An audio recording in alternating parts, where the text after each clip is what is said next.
This is Fearless Leadership with Brendan Keegan, a production of Forbes Books, conversations with leaders who provide valuable, candid insights from their journeys and share their secrets to what made them successful and fearless.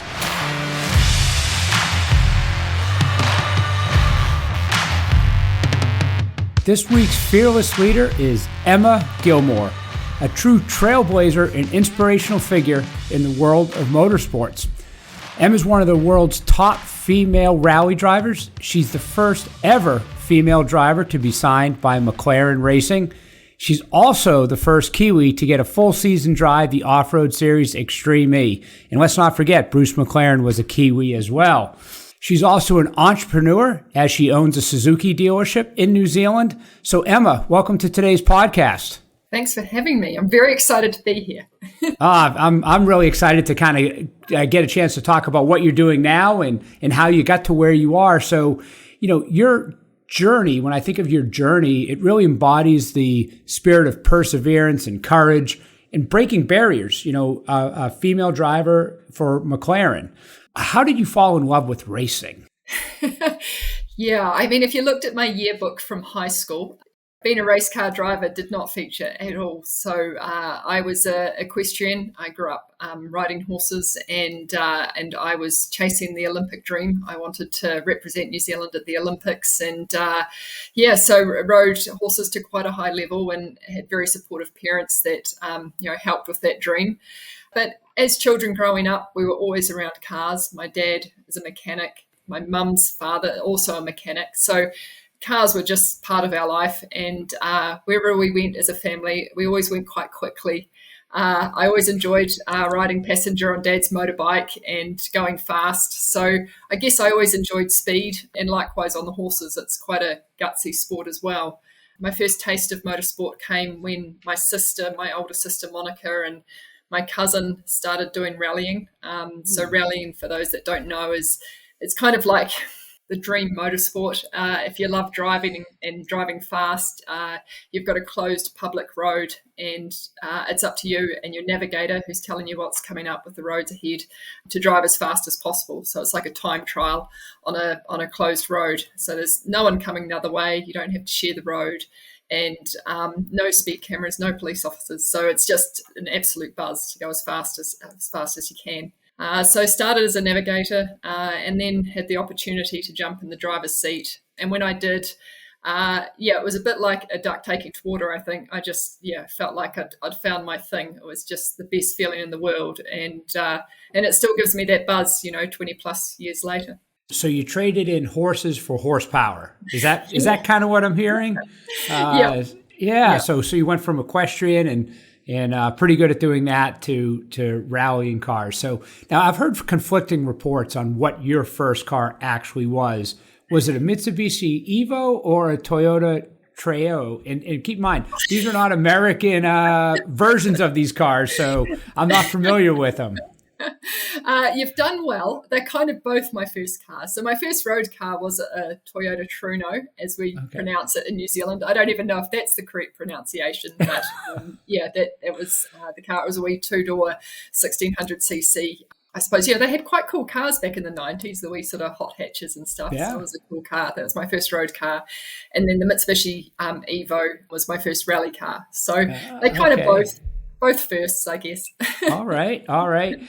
So when did you realize that you could make a living, you could make a career out of driving fast? Yeah, I guess I was really lucky in that when I discovered rallying and discovered that I had a talent for it, I had someone there that was saying, well, look, you've got a lot of skills there. Being a female, you're going to stand out from the crowd. So, you've sort of got that opportunity to try and make a living from it. It's not an easy sport to make a living from. But right from when I very first started, I started with that intention of, I suppose, maybe competing at higher exposure events so I could get sponsorship and help fund it, because it's a very expensive sport. I thought horse riding was expensive, but no, motorsport's up there as well. So it was a case of trying to get profile, trying to get sponsors and get mileage, which was the biggest thing. So I guess I set out with that dream in mind that I would be a professional driver. Sort of as my career went along, I sort of recognised that in New Zealand anyway, it'd be quite difficult to be a paid driver. And through the other relationships that I started through sponsorships and like with Suzuki, for example, it led to other doors opening in terms of business opportunities. So it's sort of, they knitted together quite well, I guess. So having just come from your most recent Extreme E race and getting a chance to see you race, but also getting a chance to see how many cars came off the track or off the coal mine, I should say, on the back of a tractor with half the car missing. How do you balance the intersection of driving fast and driving safe? It's a good question, and it's one that, because it's exactly as it appears, as you've just said, it looks dangerous, and the reality is that it's a very calculated risk, I guess. Like, the cars are very safe; they've got extensive roll cages that keep the cockpit area intact if the vehicle does roll over or have an impact. We're in full race seats that are like a big kiddie seat, really, that keep us really secure, and then we have like a 6-point harness as well. Plus, we're wearing our helmets and all our protective gear. So in reality, I feel quite safe when racing versus on the road when you're driving and you're sharing the road with members of the public that you don't know how they've been sleeping, or if they're, driving tired or texting distracted, all of that. And they're driving towards you with just a painted line between you.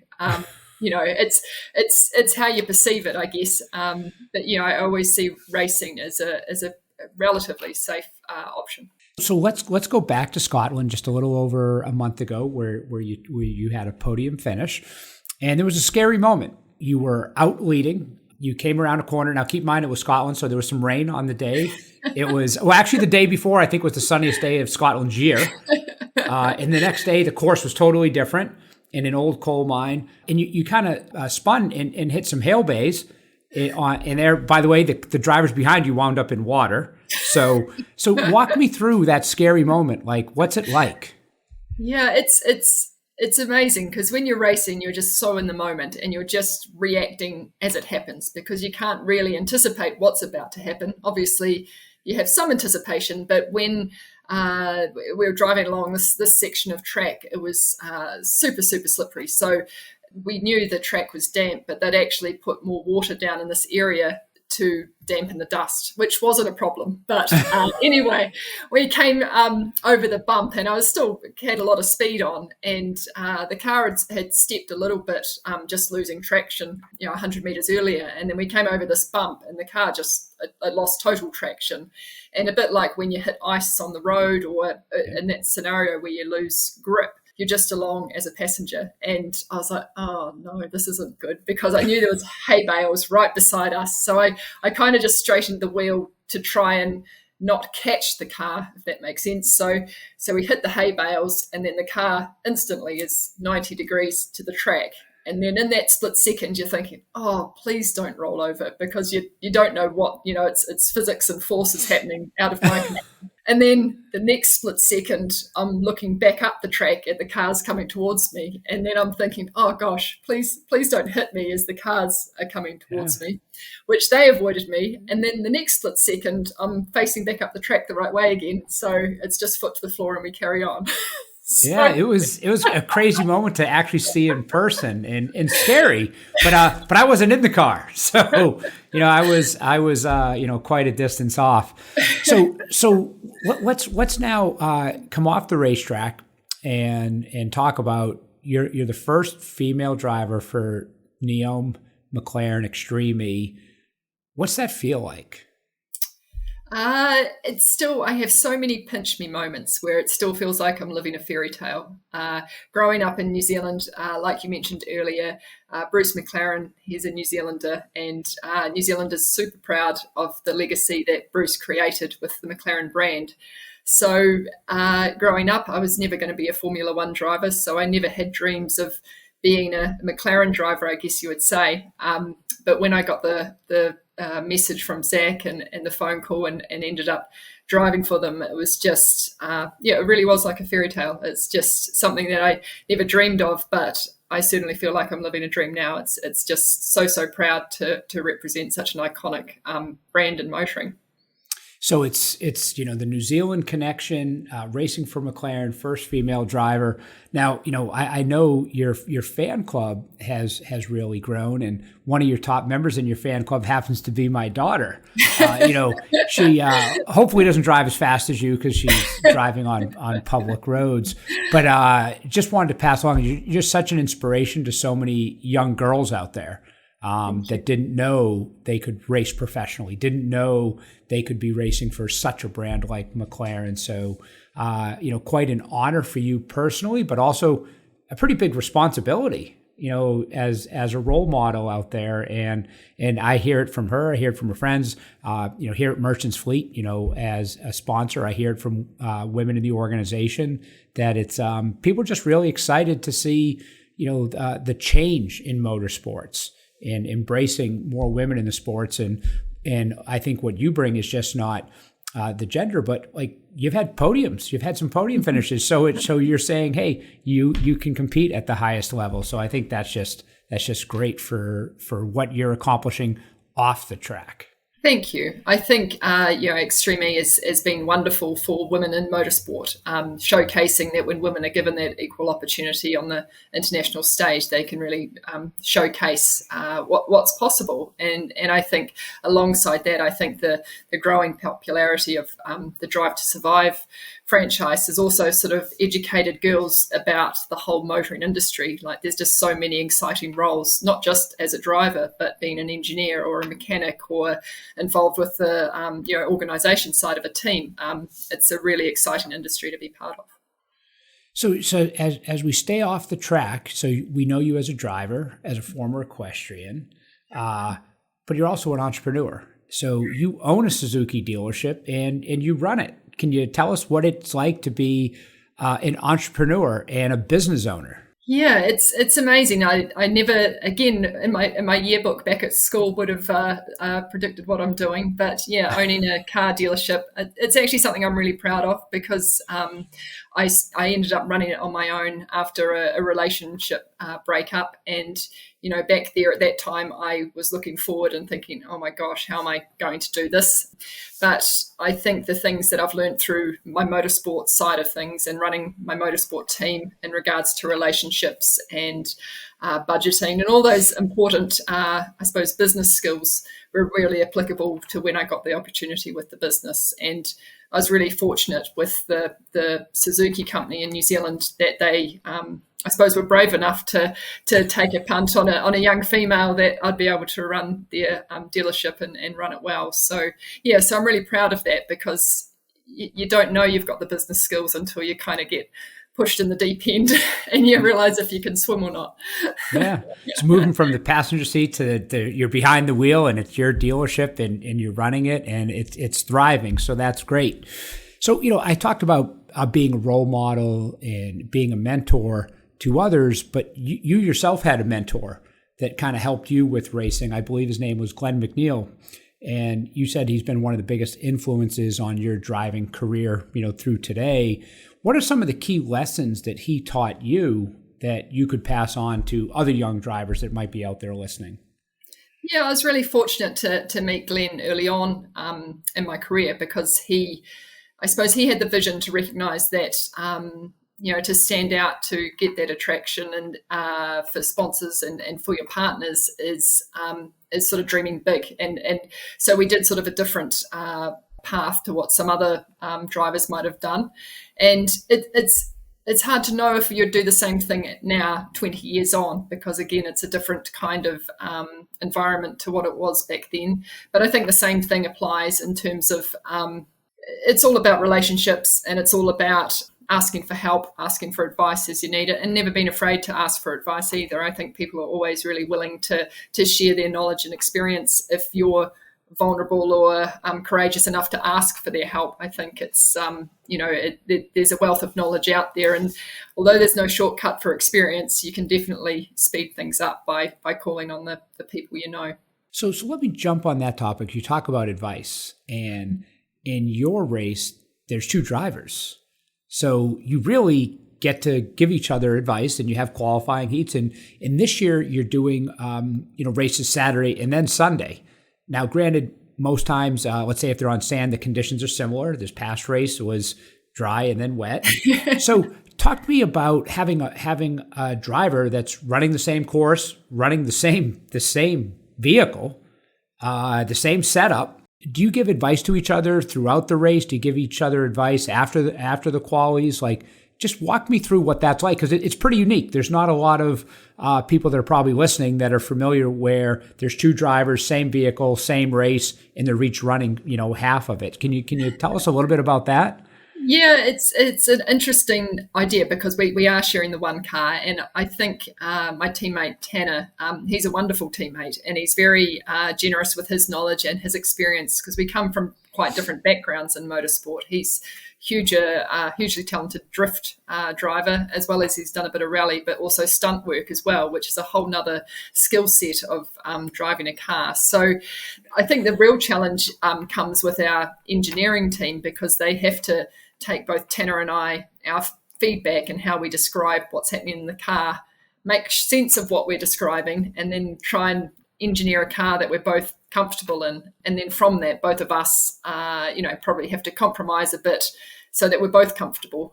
I was listening to one of your earlier podcasts about the other endurance racer who was saying a similar thing, that it's one car that we've both got to get the best out of. So, yeah, but Tanner was a bit, I thought he was a bit rude when he got out in Scotland and handed me the car with all the washer fluid. It had all run out. I couldn't see, but he at least handed it over in second position, so that was okay. Yeah. So to the audience out there, in the Extreme E, where sustainability is part of the race series, each team only gets a certain amount of washer fluid. And so just imagine going around this abandoned coal mine that's soaking wet, and you're behind somebody and you're getting all this gravel and mud thrown up on you, and your partner used all the windshield fluid, and you're just out there. So yeah, very, very, very interesting. Yeah, you're right. When we talked to Ollie, when Zach and I talked to Ollie, that, they do the endurance racing. So they talk about, same car and, even different heights, different setups. Yeah. How do you manage that? I know in the last race, Tanner took the whole back end of the car off. You might have hit the hail bays and dinged up the side, and I forget what he did. And all of a sudden the entire back end of the vehicle was gone, and you just saw the frame. But he passed somebody shortly after that, so maybe the lighter vehicle is added a second or it's two. It's an advantage. Yeah. Yeah, it is interesting. You talk about the differences in you two. You being more of the rally driver, and him really coming from the drifting sprint world and also rally. So one thing you said during this talk was being patient, which is an interesting thing to hear from you, because I would think by definition you're impatient, go, go, go, but sometimes you have to go slow to go fast. So patience and driving fast, does it mix well, or does it? So walk me through the concept of being patient and trying to be on the podium for being the fastest person out there. Yeah, I don't know. It probably is the wrong use of word patient, but I think the whole thing of a car, when you're dancing with it and when it's working on a loose surface, you can't rush the process, if that makes sense. Like it's got to shift its weight, it's got to move its balance into the grip wheel. So I suppose it's a little bit where I'm coming from with the patience. But I think thinking further on it, it's a little bit like you often use. I think it's one of your favorite sayings. It's almost about and how I mean it is with the career is that having that faith that things are going to work out, because sometimes you can be too quick to rush the process, when really sometimes just giving it time, things will work out how they're meant to. And I think sometimes when I look back on my younger self and I was so impatient or frustrated that things didn't work out a certain way, now with time and that reflection, you can see, well, it's worked out better. But when you're young and impatient, it doesn't help you feel any better. But kind of just having that faith to know that things will work out as they're meant to work out. So you've still got to hustle and go and get it and make it happen. Well, I actually saw you in the Saturday and then Sunday race in Scotland, where Saturday was just a different setup. It was the same race, but I can only imagine it felt like two different courses. In Saturday you had one result, and Sunday you had a different result. And I got to assume that coming off the track Saturday afternoon, maybe a little disappointed, but working with your engineers, working with your team, conversations with Tana, conversations with Ian, your team lead, kind of putting your game plan together of how were you going to race the next day. And I'll tell you, I think the next day you raced elbows out. You were the inside. And I will tell you that there was no patience going around that first corner. I think had anybody gotten near you, you would have barked at them and pushed them off the track because you definitely came out impatient, both feet on the gas pedal, and it was clear you were there to win. But it was just interesting seeing the difference Saturday to Sunday, and I think there was a lot of patience in there because I think if you weren't patient, or Tanner wasn't patient, or your engineers weren't patient, you wouldn't have performed the way you did on Sunday. And I'll also say, after being to some of these races, your team has got to be pretty patient, because those cars, after even some of the qualies and after the first day, I mean, they're pretty dinged up. Like I said, Tanner ran, the back end was off. I saw some of the other teams where you actually wondered, like, how are they even going to get it on the track the next day? And they do. They do. So that's probably being very patient as the driver, kind of being, if you will, the quarterback of the team, where they look to you for that positive feedback, also critical feedback and such. But so I do see where patience fits in. So any last words that you'd like to leave to the audience out there of Extreme E, the people that want to be fearless leaders, young men and women that want to aspire to hit their goals or think bigger? Anything you'd like to leave them with, Emma? Yeah, I just think, the world really is your oyster in terms of you can do whatever you want to do. I think it's a case of, just dreaming big and going for it, but also recognizing that it's not a straight line of, it's not a straight path to success, and I often look back to my younger self and look at some of the disappointments that I overcome. And I'm just so proud of my younger self for not giving up when there were so many times where you just think, gosh, this is just too hard. And I think it's for people to know that it isn't easy, but it's certainly worth it when you keep at it. It's great advice. I'm meeting with some interns that we have in later today. I'm going to pass that along. It's not a straight line. And sometimes some of those disappointments actually set up your future successes, because you learn, you grow from them, and maybe that setback makes you recalibrate patiently, of course, so you can go faster for the next bold move, for the next big dream that you have. Absolutely. All right, people, today we had Emma Gilmour, a trailblazing race car driver, successful business owner, first ever McLaren female driver, podium winner, someone that I'm really proud to know, to sponsor, to be friends with, and to have people in my own family really looking up to her. So it's great. She inspires us to all chase our dreams, and most importantly, to lead and live fearlessly. Thank you, Emma. Thank you. This has been Fearless Leadership with Brendan Keegan. If you want to learn to live and lead fearlessly, go to brendanpkeegan.com. Fearless Leadership is a production of Forbes Books.